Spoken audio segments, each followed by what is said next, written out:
Hi, everybody. I'm going to go ahead and get started here.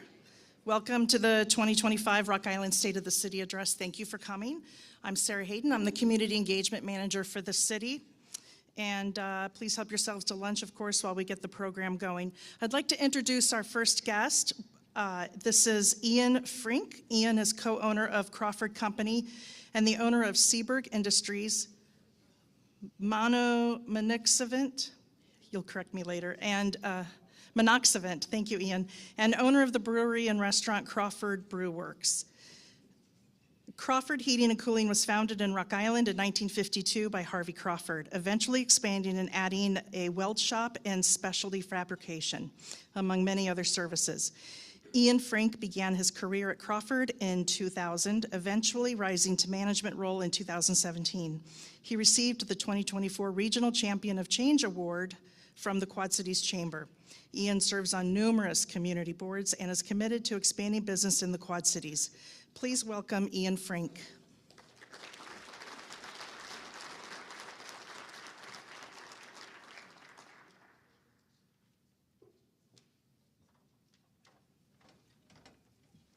All right, good afternoon, everybody. Thanks for having me. On behalf of the 400 employees at Crawford Company, I would like to thank Mayor Tomes and the City of Rock Island for inviting us to today's State of the City Address.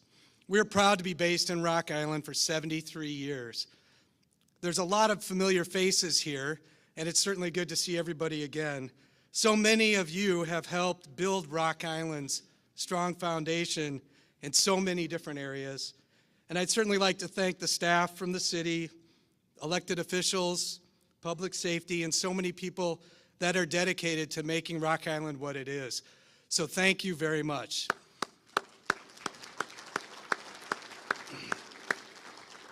Once again, my name's Ian Frink, and I'm an owner along with Jim Maynard. Jim's seated down here in the front. We're involved with HVAC, plumbing, electrical, and fabrication, commercial, industrial, and residential markets. Troy Green is also here. Troy's been at Crawford Company for a long time as our operations manager. He's also been on the board of DARI for 10 years, and he's the current chair, and he's served in that role for 5 years. So certainly fortunate to have, Jim and Troy involved in our company, and such strong leaders in the community. So thank you to them. I'm also proud to say in all the years I've been at Crawford, we've never had a stronger group of employees, from top, I don't want to say top to bottom, across the board, whatever role they're in, administrative support, receptionist, journeyman apprentice, delivery drivers, shop, inventory. We have a lot of good people in Rock Island day in and day out, and we're certainly proud of that. Our first shop opened in 1952 on 21st Street, just off of 4th Avenue, and that marked the beginning of our partnership with the city. In 1965, this was way more prevalent. After we had invested in a new building at 1306 Mill Street, we encountered the Great Flood of 1965. So our first partnership with the city of Rock Island happened shortly thereafter when a flood wall was constructed to protect our business and the west end of Rock Island. So thank you for that in 1968. We added 6,800 square feet shortly thereafter, and again, we reinvested over and over. In 94, we added 3,600 square feet. Another expansion and office remodel was completed in 1998. That grew us to 26,000 square feet. And much of this early success and the initial foundation was set by our early owners, Harvey Crawford, Bob Frink, Jim Maynard Sr. They played a huge role in setting us up for future development and diversification, all the while partnering with the city. We added 21,000 square feet in 2001 with another reinvestment partnership with Rock Island. In 2013, our company added 20,000 square feet at Mill Street and another reinvestment in Rock Island, expanding us to 67,000 square feet. A second building was acquired in 2018 on 31st Avenue, where we added 17,000 square feet, another reinvestment in Rock Island, and another affirmation of our partnership with this great city. With the city's support in 2021, we added 3 more buildings and brought these buildings back to life. These buildings had sat obsolete for 20 or 30 years. Jim and Troy did a great job of helping us figure out how to redevelop these and how to repurpose these buildings that had sat vacant for so long. I'm proud to say we're now using 133,000 more square feet in the Sunset Business Park and had a tremendous amount of this support from the city, and we were able to spotlight that during an open house recently last fall. Today we have 218,000 square feet in 5 buildings in Rock Island. This is a reoccurring theme, right? This is our partnership with Rock Island, and we're certainly proud of that relationship. I've always been a big advocate of organic growth, right? So that's where local businesses grow from within. In my opinion, it's the most pure form of economic development, and that is 100% of what we have here. Rock Island understands the importance and economic impact of strong relations with the business community, and I truly believe that what we've experienced with Crawford and Rock Island is a shining example of that. It's important to know what really makes this expansion and growth possible is our team at Crawford. We have the best group of employees, as I stated. We have really good people. I told this story at our holiday party, and one of the best parts of my job is receiving phone calls and emails from people throughout the community. And we had a random email from somebody who chimed in and said, hey, listen, I was at the grocery store and I didn't have any money and the Crawford employee paid for my check, right? Or, hey, I saw one of your employees pull off the side of the road and help a disoriented person on River Drive. Or, somebody slid into a ditch and one of your employees pulled this vehicle out of this ditch. It's just small acts of kindness. And I feel like that's all the way through our organization. And I feel the same way about the people working in Rock Island. So I know this organic growth and this reinvestment is a priority for Rock Island, Mayor Tomes and the economic development team. And I hope to see this continue for the future. I'm sure it will. Thank you.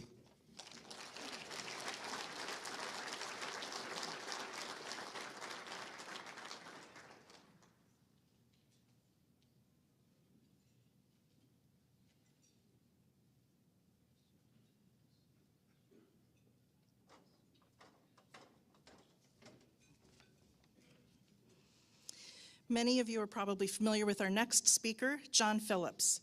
John is the longest-serving city manager in the history of Rock Island. He retired in 2011 after serving 24 years as Rock Island city manager. Prior to that, he was city manager of Rockford for 5 years. He has remained active in the community since his retirement, including serving as president of Rock Island Rotary. Please welcome John Phillips.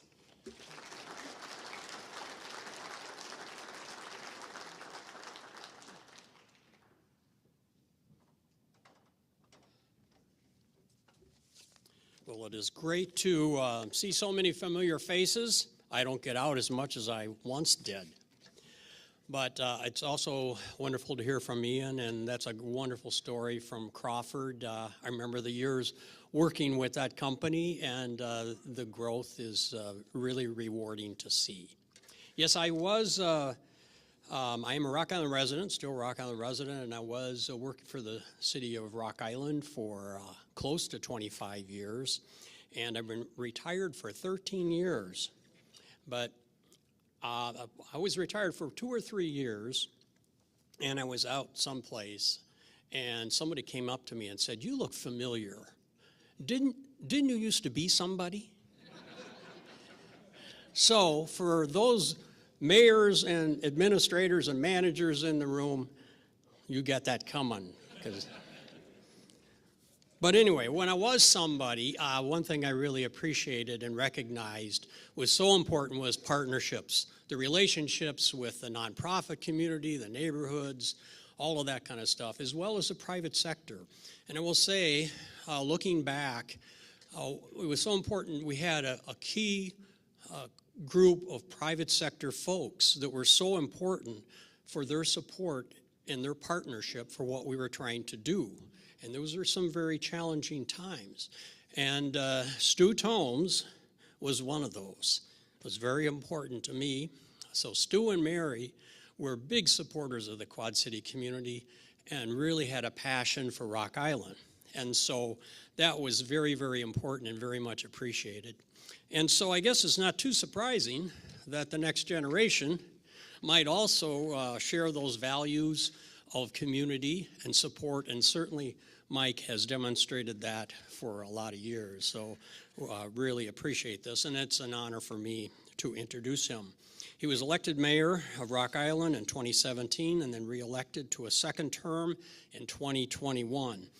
A lifelong resident of Rock Island, longtime member of Trinity Lutheran Church. He and his wife Sarah have been married for 43 years and have 3 grown children and several grandchildren. Mike retired after 29 years at Thomas Pressler Company, a family-owned wholesale food service distributor in Rock Island, where he held several positions throughout his tenure. He owns several businesses and co-owns Minute Sweets with locations in 10 airports around the country. Before becoming mayor, he was president of Renaissance Rock Island, which today is the combination of the Development Association of Rock Island and the Rock Island Economic Growth. He's also been involved in many community boards, currently serves on the boards of Have Life Foundation, Bi-State Regional Commission, Visit Quad Cities, Rock Island Arsenal Defense Alliance, Junior Achievement, Quad Cities Cultural Trust, and the Quad Cities Chamber Regional Opportunities Council Board. So he's a business leader, a community leader, a philanthropist, and it's my pleasure to introduce my friend and a mayor of Rock Island, Mike Thoms.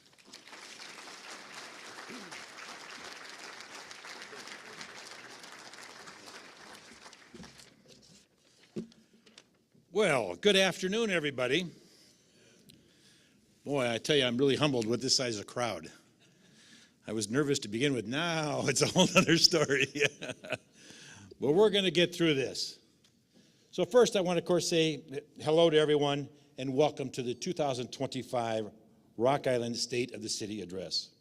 I'm Mayor Mike Thoms, as John said, and I'm honored to be here today.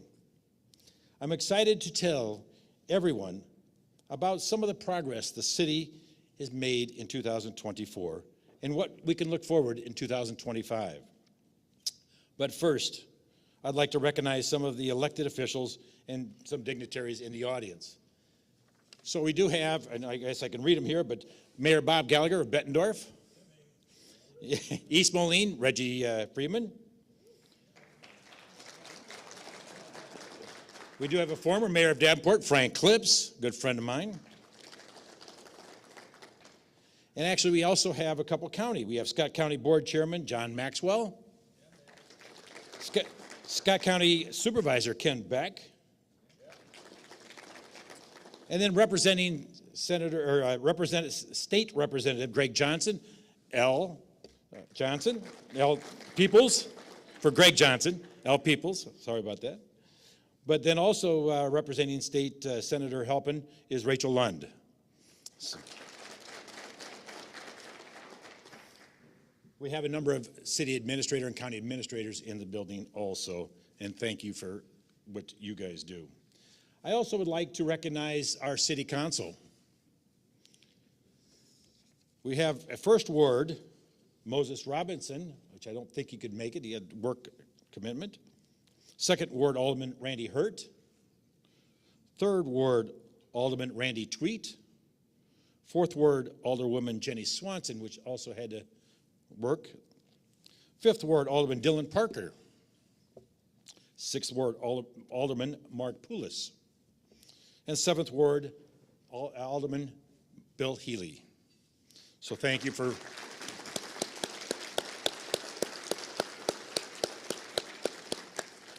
thank you. I would also like to thank D-Films for live streaming this and recording it today so it's available to others in the future.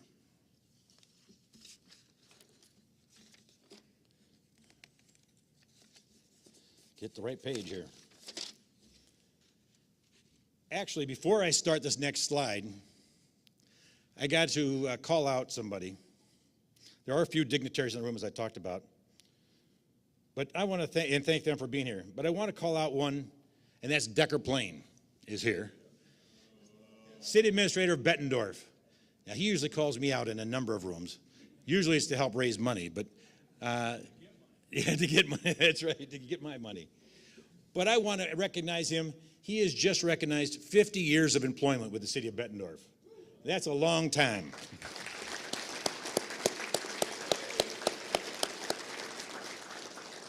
I always tell the story part of it with that he took a couple weeks off to try to be a banker, and that didn't work, so went back to Bettendorf.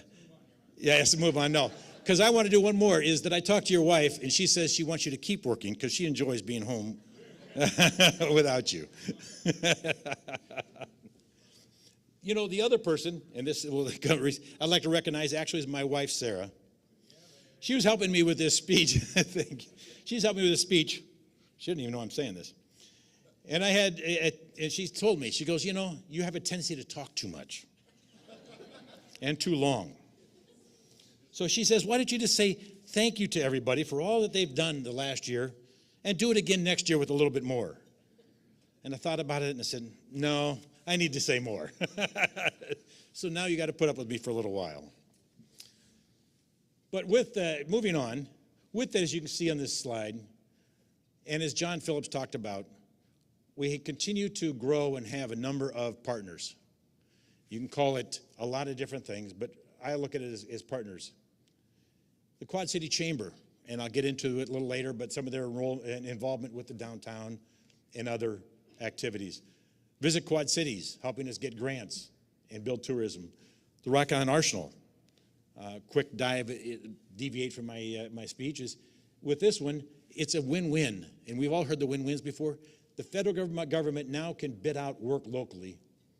We save the federal tax dollars, and it puts extra revenue in the city's coffers. So it's a great win for everybody.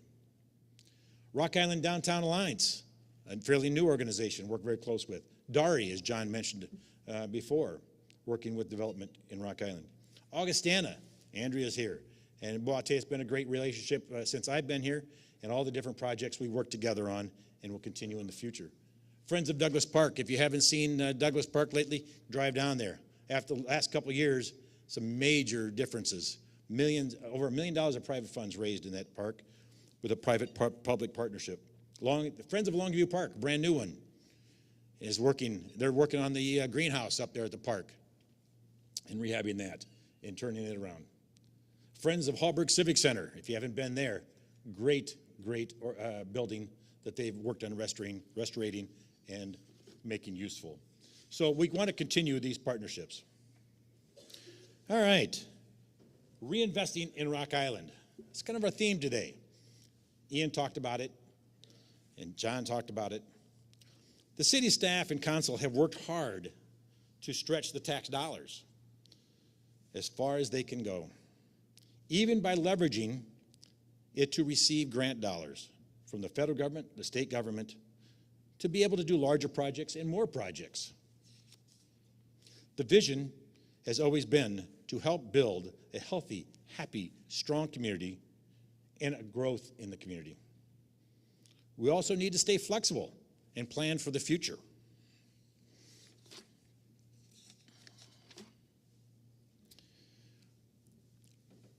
Reinvesting through economic development, very important factor. A good example of this, we used a little over $1 million of ARPA funds to develop several program strategies to help businesses expand and grow employment. With this, it resulted in over $16 million of private investment. So once again, a small amount turns into a large amount. As you can see, we have more private dollars being invested with current projects and projects that we know are coming, and the year is just starting, so I'm sure there's more to be able to add to this list and dollars to be looked at.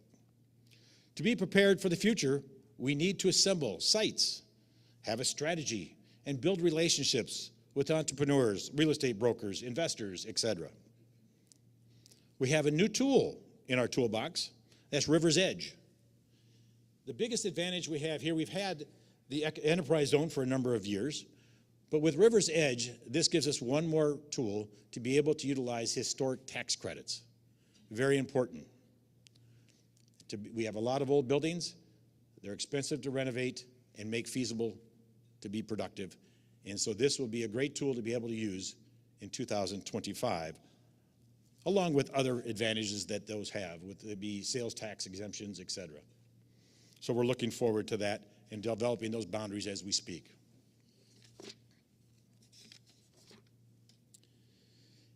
Investing in the community. We worked on two public facilities and put a new roof on the Central Fire Station, installed ADA accessible sidewalks at Hodge Park, using CDBG, Community Development Block Grant funds, to help 3 nonprofit organizations, Narratives Quad City for mental health, the YWCA for their empowerment center, and the MLK Community Center after school and summer programs. Very important, not just for economic growth, but to help grow the citizens of Rock Island. Rehab and homes. Year after year, we've used the state and federal funds to be able to rehab homes for people, to help put a new roof on their house, new windows, doors, porches, ramps for handicap, etc. We did 50 of those this last year. Inspections and rentals. Continue to work on making sure that we are keeping all the rental homes safe for the renters. Demolition of blight. We actually, and this says 1 commercial building, but I know of 3 commercial buildings that were demoed in 2024 that had blight and were unsafe, along with a number of homes.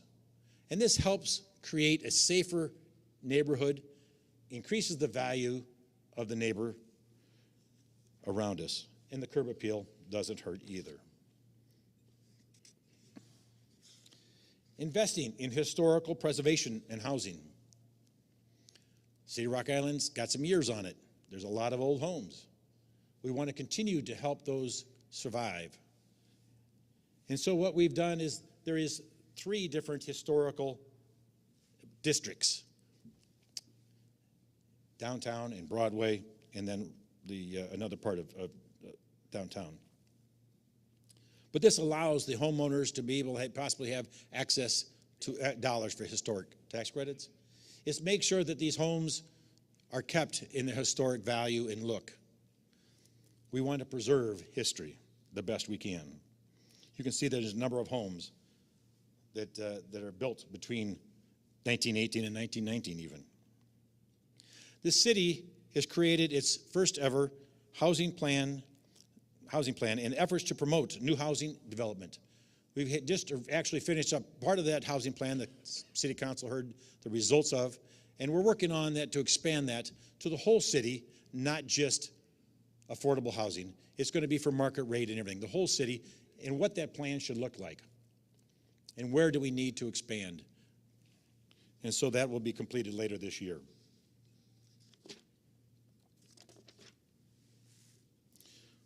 Rock Island Downtown Alliance. Talked about it a little bit last year, but this is still a new organization that is doing wonderful things. We started at SSA, which is Special Service Area, a year or so ago. Was established, and then the public-private financed with an independent board in place to oversee this area. And the area is basically from Centennial Bridge to the Government Bridge, from the river up to 7th Avenue, roughly. So it's a pretty good sized area. It's not just the downtown. What this does is generate funds to be able to do projects and keep some of the improvements that we're making sustainable. With this, a contract was put in place with the Quad City Chamber, partnering to be the placemaker. The board chose Jack Cullen, employee of the chamber, to be the executive director of this board and manage the area that we have outlined.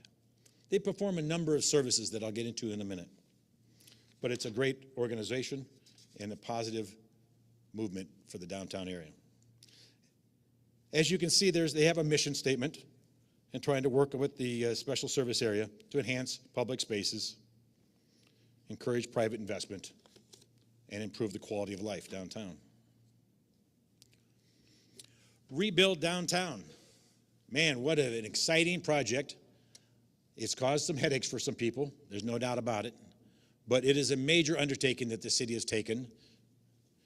The $9.3 million Rebuild Downtown Rock Island project is being funded with a number of different areas. $3 million from the State of Illinois Rebuild Downtown Grant, $3.9 million from the ARPA funds, $1.5 million in TIF funds, and $267,000 in state tourism funds. Thank you, Visit Quad Cities, again, with that partnership in part. That project includes, if you've been downtown or seen on TV, there are quite a few areas, and we'll see some videos here in a second to give an idea of what it looks like. But the total reconstruction and streetscaping is around 4 blocks. Decorative lighting will be in place, landscaping, 2 large-scale murals in Arts Alley that we'll be taking a look at, 10 new outdoor patio areas for existing restaurants. We've widened, in this you'll see that we've widened the sidewalks, 22-foot wide in some areas, to be able to allow for cafe seating. Conversion of a parking lot on 2nd Avenue and 18th Street into a green space for recreational and special events. Installing a mini roundabout. Boy, there's a controversy once in a while on Facebook, isn't it? Roundabouts. Bettendorf has got it knocked. Rock Island's now putting their toe in the water with it. But you'll see, it's a tiny one. And so it's just more of a landmark than it is anything else. But it'll be fun to be able to say that we have one. I think there's some more to come in the future. But so let's take a look at some aerial footage of the project along 18th Street. And the beginning, it'll show the beginning of the project and as it stands now, which is not complete, but as it stands now. This is 18th Street. You can see that we're basically tearing up from storefront to storefront, not just the street. We replaced the water and sewer. Here it is today. You can see the roundabout there. We'll get another view of it. But we're completing the sidewalks, doing a little decorative pattern on the sidewalks, more pedestrian-friendly lights. This next video will show a little different view of it. I suppose I should give credit to who did this drone deal. It was my brother. I shamed him into doing a little drone work for us. He lives downtown, by the way, and so there'll be an archway there, entrance into the downtown. You can see the roundabout there. We're going to take a little left here and head down 2nd Avenue, where it used to be a pedestrian mall. Now it is back to a street, but there's no curbs on the sidewalk to allow it to be like a mall for events.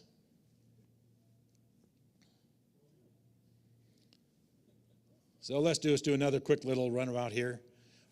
Obviously, we're proud of this. It's a major project, so. But you see the decorative lighting. There's a roundabout. How about that? Huh? They know how to do it.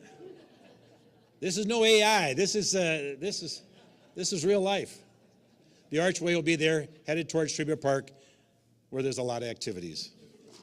How about that, huh?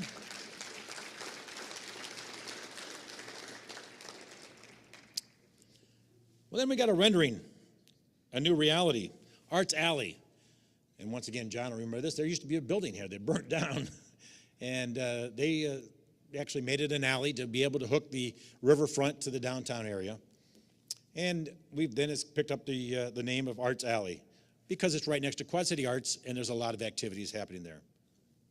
So a total budget for the improvements to Arts Alley is just over $534,000, with half of the project being funded by $267,000 state tourism money.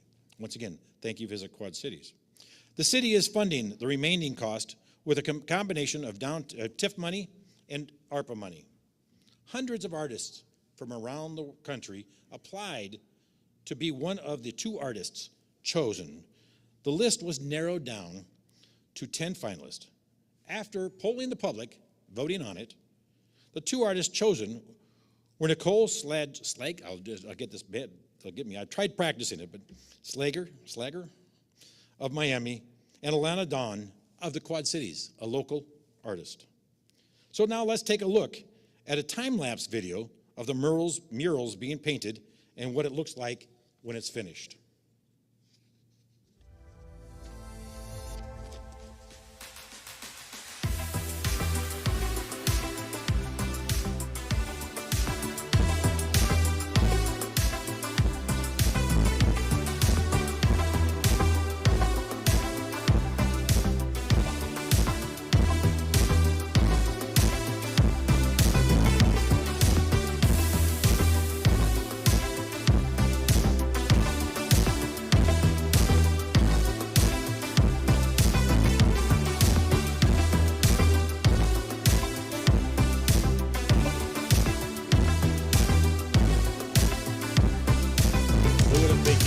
spray paint to do this kind of art, right? Normally you see graffiti. Beautiful stuff.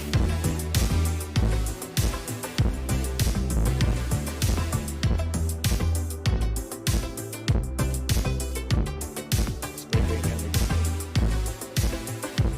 quite a talent to be able to have that vision.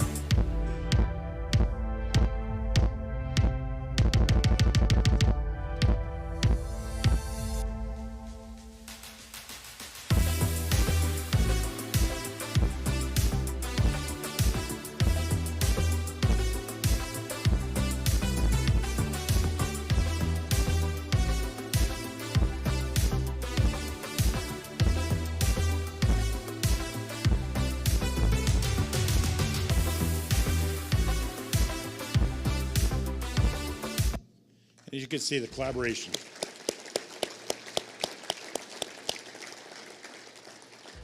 There was collaboration with Quad City Arts also and the Downtown Alliance. And thanks for the video, Jack. Appreciate that. Oh, we got another. Oh, we got the pop-up shops in this video. You can see that we've also added some pop-up shops that were very popular this winter. People were able to rent those for just one day and show their wares. Lagomacinos was one. There was another clothing store. I'm trying to remember. There's several of them, but from both sides of the river, it's very successful. A little cold on a few of the nights.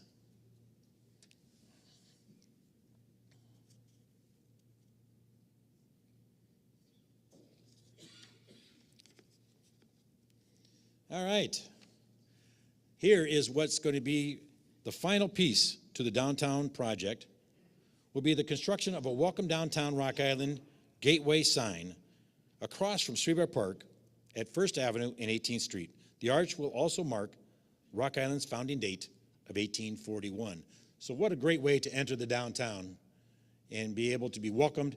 New the pedestrian type street lighting, wider sidewalks, new water and sewer lines. Just a welcoming community. And this is just the beginning. The hopes are to continue this block after block after block to make sure that the further we go away from the core of downtown continues to look nice. Supporting local favorites downtown. During this construction, the city did help support some of the businesses directly affected by the construction. So we did not try to ignore them or say that it was just, it has to be what it is. We did help support in a number of different ways the businesses downtown the best we could. Clean, safe, and beautiful downtown. Once again, I'm going to come back to Rock Island Downtown Alliance in cooperation with the City Hall and others. Rock Island Downtown Alliance works close with others like DARI, the city departments, and of course, the businesses. They created the Ambassador Program, which involves picking up trash, helping people find directions, welcoming visitors, helping resolve problems, but most important, have a constant presence throughout the area. So once again, this SSA creates enough, fortunately some money, to be able to have sustainability, but not just structurally, but also with personnel to be able to offer these type of services in the downtown market. And you can see the Public Works in this slide, Public Works putting up the Christmas tree that we had down there and had a lighting. You can see they participate in the parades. We have some of the ambassadors, or at least one of them here tonight, or today, I mean. So once again, if you see him, you can comment, ask him questions. He knows all about Rock Island and downtown, I'll tell you that. He is everywhere, along with his two fellow coworkers. You ought to see the amount of trash they pick up. It's quite a bit, and it keeps them very busy. But it's amazing when we have visitors or a convention come and staying at the Holiday Inn or other places. Those guys are there welcoming people at the door. They're opening the door for them and welcoming them to the city. That's what we need and have now. They work with the police department, of course. So it's a great program. Public Works. The next couple of slides, you'll see a few of the streets and park projects that the Public Works did this last year. But to help save dollars and do more, they performed several different processes, like not just total reconstruction of streets, but they'll just resurface and add some life. Then sometimes they'll use an asphalt rejuvenator. And once again, on certain roads, be able to add some life to them without having to spend the money in total reconstruction. And before that's necessary, it can add up to 10 or more years to a street before it has to be totally torn up. They will also help with projects in the parks. A new project we had started this year is speed humps. And you can see in one of the pictures, on the second picture, yep, they're installing a speed hump. This is for residential areas to help slow people down. And we do ask that the residents get involved in this. We'd like to have the people kind of do a little petition in the neighborhood to see if they're all wanting it. And the city will then install some. We have budgeted several a year, if need be, that we have. But once again, it's been asked for by the citizens over the years. We now have it to proceed and put in place. But it's not easy keeping all these streets in great shape. There's a lot of them. They're old, and we're going to keep working hard at keeping up with it. Well, I don't know if anybody remembers, a little over a year ago, the snowstorm we had. Well, we purchased 8 new snowplows this year, several pickups to help with these snowstorms. And I got to say at this point, Rock Island is known for having clean streets when it snows. So we want to make sure they have the proper tools to do that. And you ought to see these trucks. They're quite something. But you know, the Public Works Department, those employees wear a lot of different hats. You know, one day they could be plowing snow, and the next day down in a hole fixing a water main break, and the next day maintaining a street light, or mowing grass, or taking care of some other problems. The same individuals, multi-talented, taking care of the citizens, maintaining essential, but at the same time, make sure they maintain essential services. After several trips to Washington, D.C., we were able to receive a $1 million grant to begin dredging at Sunset Marina. This was a very difficult process, difficult to find money for. People were having troubles from the entrance from the channel all the way into the marina. We were losing business, so it was a necessary project. But we were able to get this, and the Corps of Engineers did the dredging. And it's just the first part of Sunset Marina. Here's another big, exciting project, and very difficult one to achieve. After applying for this grant 4 times in 3 years, and several trips to Washington, D.C., and a year after or 2 after East Moline received theirs, and a lot of help by myself and the staff, to receive this large, very competitive grant, not just to reconstruct 11th Street, but it transforms this area to be safer, ADA compliant, a place to walk, a place to bike, a safe place to drive and pull into businesses or your residents or pull out with a turning lane. It makes it attractive, even a good place to cross, a safe place to cross. There's 2 schools on this part. It's from Blackhawk Road to 31st Avenue, just part of 11th Street. It's actually another way that we were able to leverage funds. It's a match grant, but the grant from the federal government was $22.7 million. The state of Illinois pitched in $2.5 million, and the city is putting $3.2 in.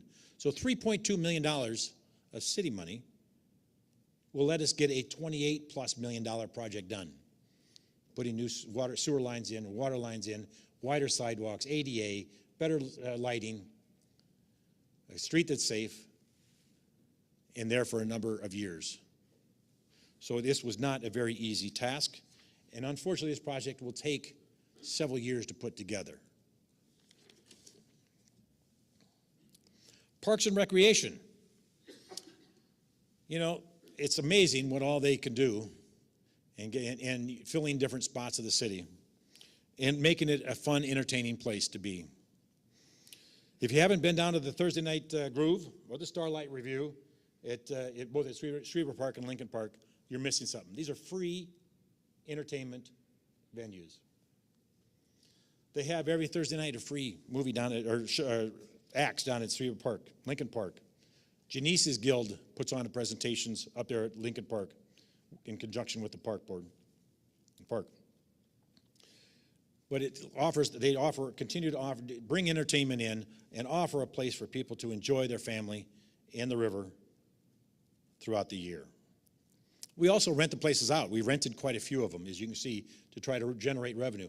You know, a lot of parks require a lot of tax dollars. Our park department, 3/4 of their funds are self-generated, which is quite an amazing accomplishment. 3/4 of their budget, they bring in that revenue.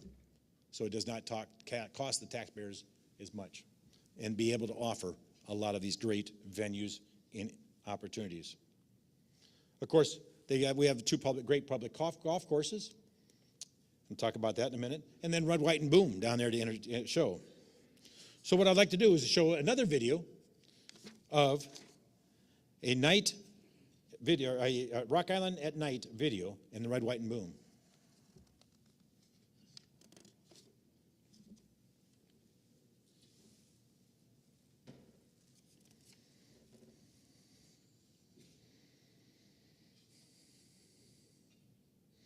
This is the night. This is not Red, White, and Boom evening. It's just a night in the park. One of the Thursday night shows. It's a beautiful setting. If people haven't been down there, get down and enjoy it. Now we have the Red, White, and Boom. Great, once again, collaboration with Davenport and Rock Island. That word keeps coming back, doesn't it? Collaboration and partnership.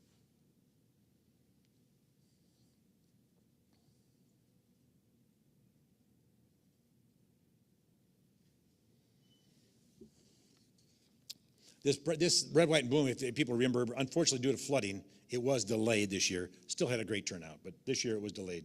Normally it's July 3rd.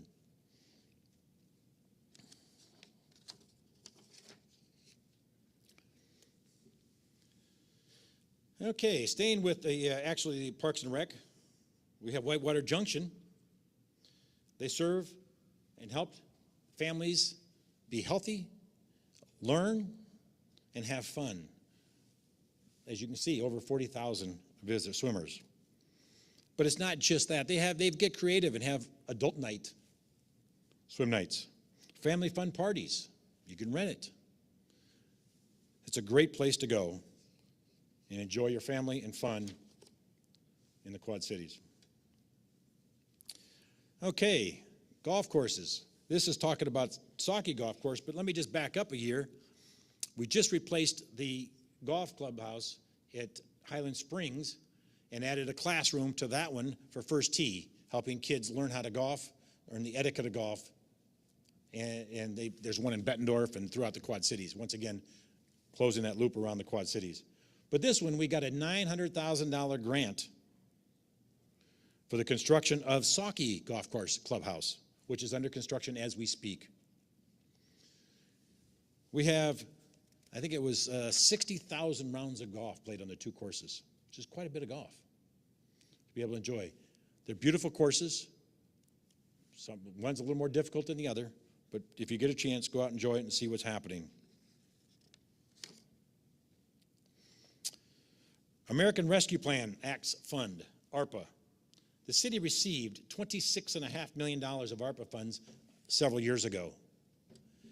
The city council worked diligently and slowly to decide where to put these funds. And actually, it was a blessing. We thought at first, man, we're behind. We need to work on working faster. But it was a blessing that we were a little slow because we could see what other cities, not just in the Quad Cities here, what they did, mistakes they made, building off of successes they had, and put together, we feel, a pretty comprehensive plan on how to spend this money. And we spend it a lot of different ways. As you can see, some of the large projects here, of course, that I mentioned before, the $3.9 million rebuild downtown. But then at City Hall, We used $1.8 million of it in City Hall doing a major renovation, first one in a long time. I encourage you to come see what has been done. We brought back the original parts of the council chambers and of the administration area. The original light fixtures, the Art Deco look with the rounded corners, the colors. Added some new features, obviously, for technology issues, but it really made a large improvement and brought us up to date where we should be, and once again, preserved history that Rock Island has. So it's a great opportunity. Another one is, actually, this one is going to take a little time, but water meters, purchasing water meters. So in the near future, we can start billing customers monthly instead of quarterly. Once again, hearing the residents in the city of Rock Island, trying to meet their needs and doing monthly billing. We can do it more automated, saving us labor. And so this is a major project. So through these projects, and there's numbers as you can read through there and different projects and some more dredging at Sunset. But we tried to be diligent in saying, can we take the $26.5 million and make it even more? So we leverage it for grants, as I talked about, and got some state money, federal money on those grants. We tried to do projects that would pay back in the future, would help cut labor costs, would help people be more efficient, more transparent to the public. We bought and installing as we speak a new software, financial software program that's going to touch not just the finance department, but public works and the clerk's office and other areas that'll be more efficient to operate, more transparent to the public, using mobile apps to be able to conduct business with the city. And so that will take us into the future. So once again, the council was very diligent of trying to see where to put the money. We help and give money to different social groups, whether it be the YWCA, whether it be for mental illness, homeless, etc. We felt that there was an obligation on our part to be able to continue to help the community and those that live in it. Finance Department. As I mentioned before, that the new financial software, we did, and this, whether it falls under financial, but the city council, we have not increased the tax levy for the last several years. And that's important. We really are conscious in trying to be thinking of the residents and not adding financial burden. It's not easy. Budgets get tight. Very tough to be able to move forward. But we've been able to do that with great staff being innovative and cutting costs. And the council's been able to act and not raise tax levies. And I talked about the meters, but here's another deal. Talk about employees, and Ian talked about his employees and proud of them. But Finance Director Brian Smith was selected as Citizen of the Year employee under the employee category. Did a great job, continues to do a great job in finance. We're very proud of him and the whole department. Police Department. Where do you begin here? So we chose a new police chief this year. Tim McLeod was sworn in earlier this year, or last year I should say, 2024. He's had a busy year. 2024 was a busy year for him. 25 has not started off great either. But he's up to the challenge, that's for sure. James Morris was sworn in as Deputy Chief of Police. I had the pleasure of working with James on liquor license issues and working downtown. Another quality gentleman. They all have been working extremely hard. For several years, the number of calls for service for the police department have remained constant, between 34,000 and 35,000 in 2024. That's a lot of calls. But the police department received 37,400 this last year of service, 7.6% increase in calls. When you consider that the department was working with a 13% reduction in officers that we had budgeted, and to have more calls, the police department is definitely doing more with less. But interesting enough, as you can see here on this slide, crime is down. A great program that we have started and followed in the footsteps of Davenport is the Group Violence Intervention Program. And real quick, that is working with, I'll say youth, but there's some young adults that are maybe heading down the wrong path, to talk to them and sit down with them with different individuals and have a custom conversation instead of saying, let's help you go down the right path. Let's turn the direction. Get this, we had 15 custom interviews like that. 60% of them have not reoffended yet. So we want to continue to expand that and grow with that success and see if we can help these individuals turn their life around for whatever reason it is that they've been having. But overall, the violent crime was reduced by 9% last year. You can see these numbers, though. Violent gun crimes dropped 21%. Firearms seized increased by 37%, getting guns off the street. And the number of stolen vehicles, I know we've seen in the press lately a number of them. That was some in 2025. But believe it or not, in 2024, it was a 6.5% reduction in car thefts. Still too many, but they're working hard at getting a handle on that. Fire department hired 11 new firefighters, purchased 2 new fire engines. Training is very important, both in police and fire, but the fire department logged over 21,000 hours in training. It's a lot.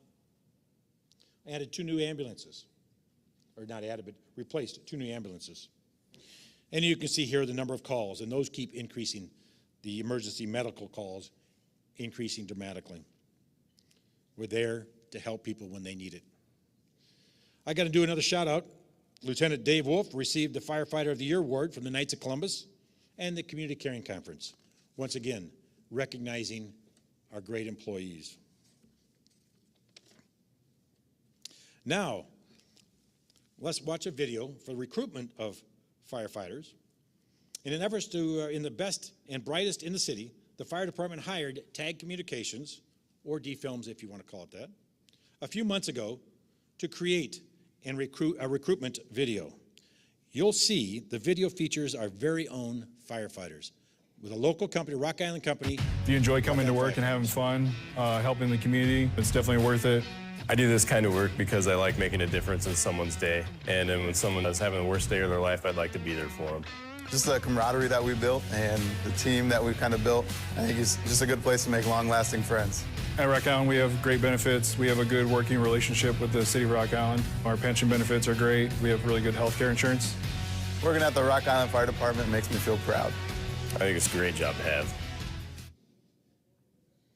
How about that? Great. Didn't hire any actors. Those are firefighters. Martin Luther King Community Center, Martin Luther King Jr. Community Center. You know, they embarked several years ago on a revitalization plan that they're now implementing. It was partially funded by John Deere Foundation in the city of Rock Island several years ago. And they just made a presentation last night to the city council and how they're moving forward in teaching and working with individuals, whether it be in school, young adults, or just in the neighborhood, about being sustainable and planting trees, or how to look for a job, try to build self-esteem. They got 5 different working groups with volunteers. They've hired some support staff, but have 5 working groups with volunteers working with different projects to help revitalize the West End. The other one, if you haven't enjoyed, we all enjoy parades. We had Labor Day Parade. They put on a great event called Soul of the City event this last year. They have a parade, bouncy houses, dunk tanks that I got the honor of being dunked. But at the same time, they had booths there with vendors helping people finding products or finding things that might help them in life, whether it be Metrolink, et cetera. They continue to work at serving the people that need help. They served over 7,000 meals for Thanksgiving. Some of those people might not have had a meal or had a warm meal. The after school day camps, the day camps, summer camps, etc. Another neat deal, they built a STEAM lab, as you can read here, helping kids learn. So they play a role in a lot of people's lives in a lot of different ways. Safe place to be, learning, trying to build self-esteem. It doesn't ever end. And then working with the families. The library. The library last year celebrated 150 years serving in Rock Island. They did, then also this year they were documented with what's called Quad City Passport Sign, recognizing a number of places throughout the Rock Island with historic value and story. It's also working with kids. They supplied 3,700 glasses for kids to watch the solar eclipse, teaching kids about this event. The library patrons donate a lot of products to the library. And as I said before, the library is not just books anymore. I guess I'm old enough, used to think it's just books. They lease out or lend out hotspots, fishing poles, sewing machines. They have book clubs, all different kinds of events they put on all year long. When I give the Rock Island update, every time I'm speaking, there's a library event. I can't tell you how many library events they have, serving the people in both locations. All right, we're at the point of 2025, and this is just a few things that are happening. We've talked about a few of them.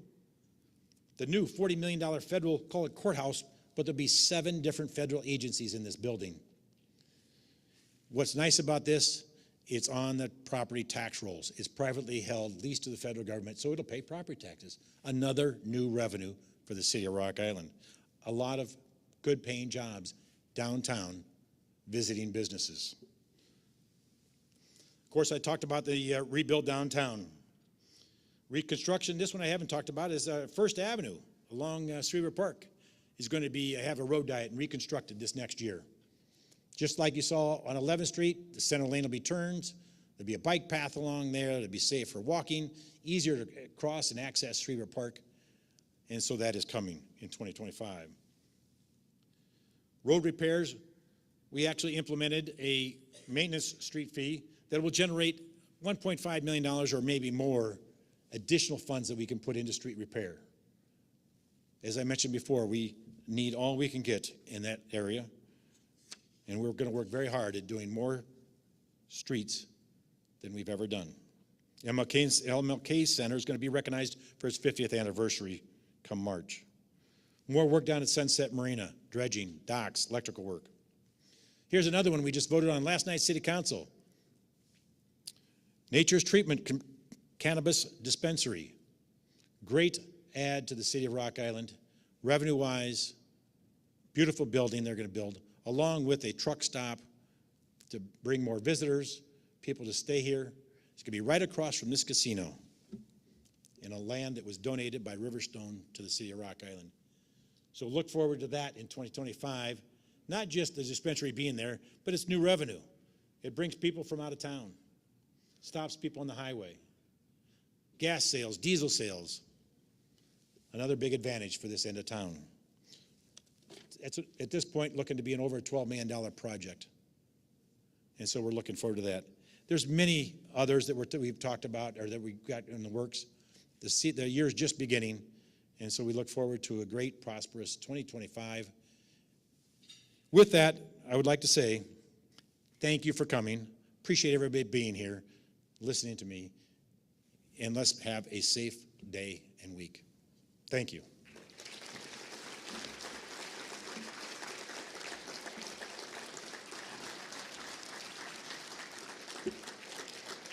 That concludes the program.